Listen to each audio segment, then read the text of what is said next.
네, 오늘도 여러분께 냉철하고 시원하게 정치권 이슈 분석해 주실 분 모셨습니다. 박찬종 변호사 나와 계십니다. 안녕하십니까? 안녕하십니까? 예. 자, 먼저 그 정동영 전 장관의 출마 선언 잠깐 저희가 화면으로 담아봤거든요. 화면으로 한번 여러분께서 직접 만나보시고 저희가 얘기 계속 나눠보겠습니다. 화면 함께 보시죠. 관악을 선거는 중대 선거입니다. 이대로가 좋다는 기득권 정치 세력과 이대로는 안 된다는 국민 간의 한판 대결입니다. 저는 저를 도구로 내놓겠습니다. 정면 승부를 벌이겠습니다. 기득권 보수정당 체제를 깨는데 제 몸을 던지겠습니다. 예, 정동영 전 장관 재보선 출마 선언을 드디어 했는데 어떻게 보셨습니까? 지금 그 얘기한 대로 예. 이대로가 좋다고 하는 새정치연합, 새누리당을 점차 닮아서 아주 보수화되어 가고 있다. 소외계층, 청년, 비정규직, 근로자를 대변하는 정당이 아니다. 자체개혁도 불가능하다. 이로서는 수권할 수 없다. 그래서 새로운 강력한 진보 지향의 새로운 정당을 만들고 그 신호탄으로 관악을 거쳐 나가겠다. 예. 이렇게 했으니까 그의 명분은 충분히 하나 있다고 봅니다. 예. 그리고 사실은 정동영 전 장관은 과거 민주당 시절에 쭉 몸담으면서도 대선 이후에요. 상당히 일관된 어떤 그 움직임을 보여왔다는 평가는 진보 진영에도 있었거든요. 그러니까 쌍차 문제라든지 쌍용차 문제라든지 이런 부분에 이제 상당히 그 한진중공업 문제까지 이르기까지. 그래서 아마 거기에 있어서의 어떤 일관성에 있어서는 이견을 달 수 있는 사람은 없을 텐데 문제는 관악을에 연고가 없단 말이에요. 그런데 지금 관악을에 출마한 분들이 많아요.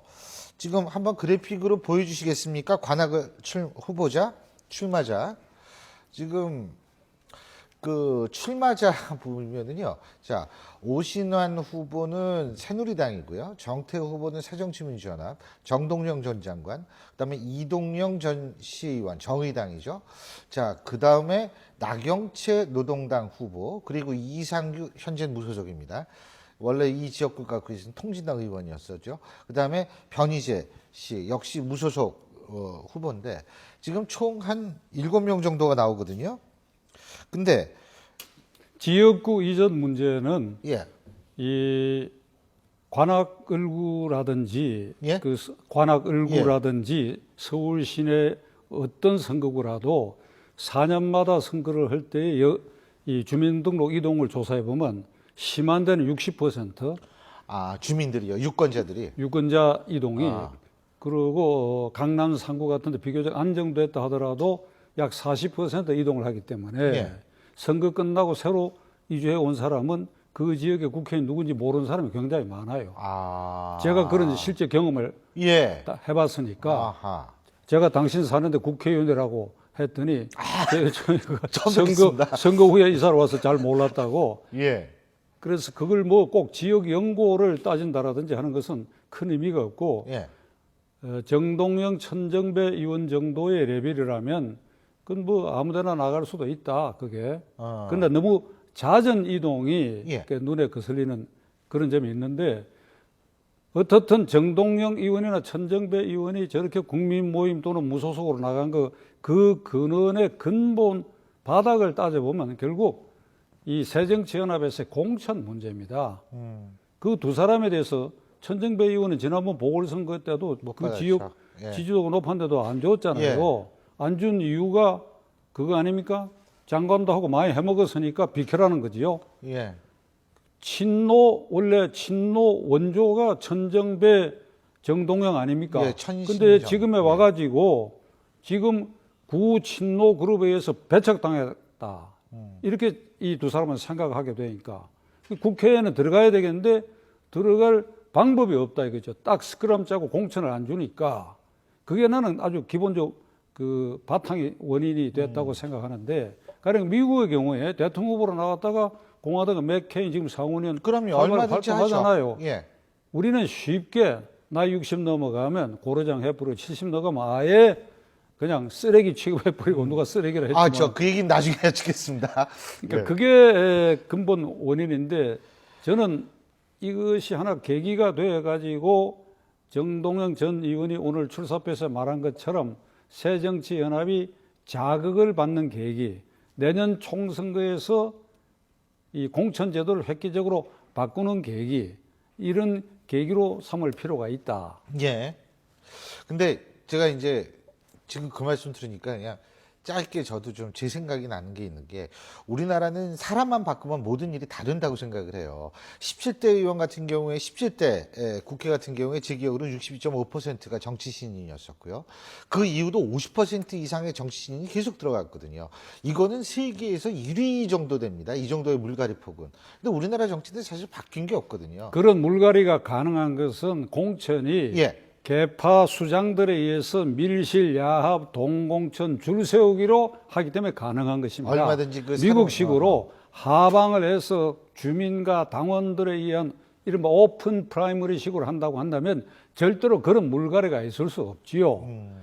경험과 경륜을 이렇게 그쵸. 쌓아주는 것을 이렇게 다선 많잖아요, 미국은. 그걸 온전시키고 개성하려고 하는 이런 뿌리가 지금 우리에게는 없고 모든 정당이 하루살이야. 그러니까 저것도 어떻게 보면 이게 소용돌이라고 볼 수 있죠. 소용돌이. 예. 정동영, 천정배 소용돌이다. 예. 그 귀추는 이제 조금 제 알아봐야죠. 느낌에는 아마도 두 사람이 당선될 것 같은 예감이야. 예. 이 정동영 전 의원은 어제 그저께까지 절대 안 나가겠다고 했잖아요. 그런데 오늘 태도를 바꾼 것은 아마 여론조사를 해본 것 같지 않나. 글쎄요, 그건 모르죠. 뭐 아, 여론조사를 해본 것 같아. 예. 그래서 그런 느낌이 제가 있어요. 그 두 사람이 될 것 같아, 예감에. 근데 만일 당선이 된다라고 가정을 하는 겁니다. 가정을 했을 경우에는 새정치민주연합으로는 엄청난 타격 아니겠어요? 그렇지 않습니까? 이렇게 열번 금이 간다고 봐야죠. 열분금이 아니라 예를 들면요, 서울에서 한 곳에서 그렇죠? 예를 들면 두 사람 다 된다고 가정을 했을 때 광주는 사실은 야권의 정통성을 부여하는 지역이 광주인데 여기에서도 밀려졌다. 이렇게 되면 뿌리째 흔들리는 거 아닙니까? 새정치연합이 본시 김대중 대통령의 뿌리에서 이렇게 진행되어 오다가 그 뿌리는 결국 호남인들이거든. 예. 전라도 사람들인데 관악을구에도 압도적으로 전라도 사람들이 많아요. 예. 새정치연합 문재인 대표가 대표하고 있는 새정치연합은 우리 호남 사람들의 정당이 아니라는 인식이 분명히 있습니다. 그렇기 때문에 정동영, 천정배 후보가 나는 당선되리라고 보는 거예요. 그 호남 정서 때문에. 되리라고 본다. 그 표가 그렇게 모아질 것이다. 그렇게 되면 새정치연합은 어떤 새로운 진로를 모색해야 되고, 그리고 새로 당선된 사람과 만들어질 국민 모임과의 어떤 통합 같은 거, 이렇게 해서 야당이 재편될 계기가 될 것이다. 그런데 그 재편될 계기가 된다. 그렇다면은 재편이라는 건 지금의 새정치민주연합이라는 정당의 내부 구조도 바뀔 수밖에 없다. 지도부도 흔들릴 수밖에 없다. 이렇게 이해도 되겠습니까? 그 선거 결과의 그 파장과 강도가 어느 예. 정도인가에 나는 달려있다고 봐요. 예. 그 지금은 쉽게 속단할 수는 없다고 봅니다. 근데 파장과 강도라는 거는 누가 되느냐의 문제입니까? 아니면 되더라도 어느 정도 격차를 가지고 되느냐 이런 얘기인가요? 지금 좀 강한 임팩트가 있다고 생각한다면 지금 신 교수님 말씀한 대로 예. 야권 전체의 재편의 계기도 나는 될 수 있다. 아하. 그건 두 사람이 당선됐을 때의 전제다. 예. 그것도 만약에 압승했다고 한다면 그 파장은 더 셀 것이다. 그 문재인 대표가 그래서 참 여러 가지로 좀 그런 것 같아요. 저희가 보통 기자회견 같은 거 할 때나 기념할 때는 뭐 한 달이라든지 100일이라든지 하다못해 그 요새 젊은이들은 그 만난 지 뭐 100일 기념, 200일 기념은 하는데 1년이 됐다든지. 근데 오늘 문재인 대표는 50일 기념, 50일 기념 기자회견을 했단 말이에요. 자, 50일 기념 기자회견. 우리나라 정치에서도 좀처럼 볼 수가 없는 일입니다. 50일을 기념한다는 건 어떤 얘기가 나왔는지 화면 함께 보시고 얘기 계속 나눠보죠. 지금까지 50일 동안 우리가 마늘과 쑥을 먹었다고 생각합니다. 아마 앞으로 50일 또 더 마늘과 쑥을 먹어야 우리 당이 제대로 이렇게 변화된 모습을 국민들께 보여줄 수 있을 것이라고 그렇게 생각을 하고요. 그 진도로 말씀드리자면 이제 겨우 꺼져가는 불씨를 되살려낸 정도라고 생각합니다. 문재인 대표로서는 이제 뭐 쑥과 마늘과만 먹은 50일이다. 이래서 당군 설화까지 인용하는 상황이 되어 버렸는데 새정치연합은 이 이름을 바꾼 것이 지금 1년이 채 되지 않아요. 그렇죠. 박영선 체제에서 예. 이 김한길, 안철수 체제 그리고 이제 문재인 체제로 넘어오는 과정에 이게 불안정하니까 50일도 중요한 의미를 갖는데 저는 이 재보궐선거 4군데 선거에 각 당의 대표들 문재인, 김무성 그리고 청와대는 박 대통령 지지율까지 4개 선거구에 각 당 대표와 그 당의 운명을 건 것 같아요. 이거는 참 불행한 일이라고 생각합니다. 정당이 안정돼 있다고 한다면 당명이 수시로 바뀌고 지도체제가 수시로 바뀌지 않는다고 한다면 4개의 재보궐선거는 그냥 그대로 이 후보자들끼리 경쟁해서 하도록 내버려 안정된 두고 정당 구조라면. 그렇죠. 지금 예. 우리가 사실 이 정동영, 천정배 씨의 정치적 운명이 어찌 되느냐, 예. 김무성 그다음에 문재인의 운명이 어찌 되느냐 하는 이것은 각각 사실은 개인의 문제에 예. 국한되어야 되는데 이게 전체 소용돌이를 만들어 버리고 말았단 말이죠. 아하. 한편 우리가 눈을 다른 데로 돌려보면 지금 외교 안보 굉장히 혼란스럽고 말이죠. 예. 그다음에 경제는 분명히 위기거든. 예. 그리고 이제 국민 공무원 연금 개혁 문제도 지금 걸려 있는데 작년 하반기에서부터 금년 들어와서 도쿄 중심가의 큰 대형 서점에 가면 일본인 연구자, 학자, 교수, 평론가들이 한국에 관한 책을 그냥 수십 종이 지금 쏟아져 나왔는데 한국 경제는 망한다. 한국은 붕괴한다. 북한이 붕괴하는 것이 아니라 남한, 대한민국, 한국이 위험하다. 이런 책들이 막 쏟아져 나와요. 그들이 이건 쓴 거 우리 아닙니까? 입장에서 보면 일종의 저주처럼 보이나 사실은 우리 경제 위기라고 하는 것이 대외적으로 보면 굉장히 불안한 건 틀림없거든요. 예. 일본이 20년간에 잃어버린 20년이라고 하지만 일본은 내수가 기본적으로 바탕에 깔려 있고 그리고 4만 불 때 이제 그렇게 깔려 있는 들어갔죠. 데다가 이 기초 과학 기술의 토양이 확보되어 있기 때문에 삼성전자의 핸드폰이 일본의 부품 공급 없이는 못 만들어요. 이걸 일본 예. 사람들이 잘 알거든. 예. 그래서 저건 견뎌냈지만 한국은 그걸 못 견뎌낸다. 아하. 일종의 아주 기분 나쁘게 보면 저주지만은 예. 우리가 그 귀담아 들어야 할 부분이 있다. 예. 이렇게 심각한데도 불구하고 예.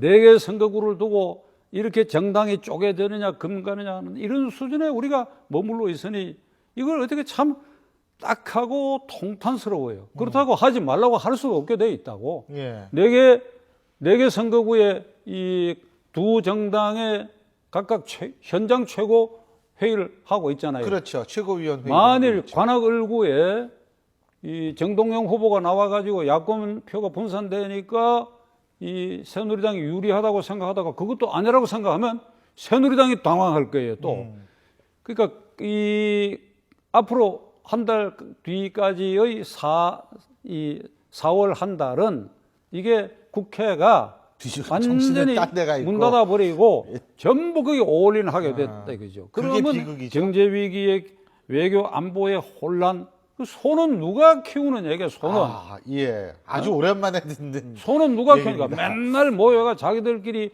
내분이 있고 천정배, 정동영 공천 줬으면 이런 파동이 안 일어났을 거 아니냐 이 말이야. 그 쉽게 수습할 수 있는 일을 이렇게 해가지고 나라를 수렁에 빠뜨리고 예. 제가 대표님께 또 하나 여쭤볼게요. 지금 이제 정의당 같은 경우에는요, 정동영 전 장관의 출마 선언을 하자마자 우리 그러면 얼마든지 연대하겠다, 선거 연대하겠다 이렇게 나오거든요. 자, 근데 문재인 대표 같은 경우에는 선거 연대라는 거는 없다라고 얘기를 합니다. 물론 제가 생각해도 선거 연대를 못 할 거예요. 만일 한다고 그랬다가 선거연대 때문에 생긴 재보선인데 또 하느냐. 그리고 뭐 새누리당 같은 경우에 또 종북 척결 얘기 나올 거고. 그러니까 아마 못할 겁니다. 근데 연대를 못하게 된다면 새정치민주연합은 더 힘든 상황에 빠지는 거 아닐까요? 지금 말씀대로라면 점점 힘들어지죠. 점점. 아니 진짜요, 뭐. 예, 예. 신 교수님이 이 방송을 통해가 저 문재인 대표가 새정치연합에 겁을 주고 계시네. 아니 문재인 대표가 연대가 없다 그랬거든요. 아니 그렇게 하니까 근데 점점 정의당은 연대하겠다고 나오고. 점점 새정치연합 후보는 불리해지지요. 그 틀림없이 불리해질 겁니다. 그리고 이 재보선 같은 경우에 인지도라는 측면이 굉장히 중요한 역할을 하나요? 선거에서 대표님은 뭐 선거를 여러 양 번 정당이 지금 안정돼 있고 예. 이렇다고 한다면 재보궐선거는 하지 말아야 된다. 어허. 앞으로 제도 개혁할 때에 재보궐선거, 예를 들면 공직선거법상의 사법 처리가 되어 의원직을 상실하는 이번과 같은 경우, 예. 이번에는 이제 헌법재판소 결정에 의해서 결정 그렇게 된 때문에 경우가 그렇게 된 많고, 거죠. 예. 강화 거기 이 새누리당은 공직선거법의 사법 처리로 의원직을 상실했으니까 이런 경우에는 지난 총선거에 차점자가 승계하도록 그냥 그렇게 넘어가다. 300명 국회의원을 갖고 150명이 넘는 제1당과 120명이 넘는 제2당이 있는데 4개 선거구에 이렇게 운명을 걸 정도니까 한국의 정치가 얼마나 얕고 천박하고 이게 축적이 안 됐는가. 예. 이 국민이 불쌍하고 불행하다 이거지. 어쨌든 저희가 대표님 모시고서 또 선거 얘기는 앞으로 계속해야 될 것 같아요. 당분간은. 그래서 이제 이 얘기는 좀 또 나중에 좀 더 하고요. 하나는 뭐냐면 이정현 새누리당 최고위원의 이 쓰레기 발언입니다. 그러니까 28일 날 광주 시민들이 이정현이를 쓰레기통에 버렸다. 바로 이 부분의 발언인데요. 물론 본인이 SNS에서 발언이 과했다라는 점을 분명히 밝히고 사과를 했습니다. 근데 이제 정치권에서는 아직도 이 부분이 논란인데 대표님께서는 어떻게 보십니까? 이정현 최고위원이 나는 쓰레기 취급을 당했다. 그런 어떤 억하 심정, 난 동의해요. 내 주변에 이정현 의원 같은 쓰레기가 많아요. 내 비서보좌관 한 사람 비롯해가. 이정현 의원은 광주에서 계속 패배했지요. 부산, 대구에서 무소속이나 구민주당, 그러니까 새정치연합 개통의 그 당의 공천을 받으면 절대로 안 됩니다. 절대로. 그러니까 거기서 계속 낙선하는 내 비서보좌관 출신들도 있어요. 다 유능하고 애국적이고 그래요. 안 됩니다. 그러면 스스로 이게 쓰레기라고 생각하지요. 예를 들면 이렇습니다. 제가 실제로 경험하고 본 바에 의하면 이제 총선거 때 부산이나 대구 같은데 한나라당, 그러니까 이를테면 새누리당 공천이 아닌 이쪽 민주당 공천이나 무소속으로 나와가지고 돌아다니면서 어떤 할머니한테 할머니는 그 후보를 알아보는 사람이에요. 할머니 잘 부탁합니다.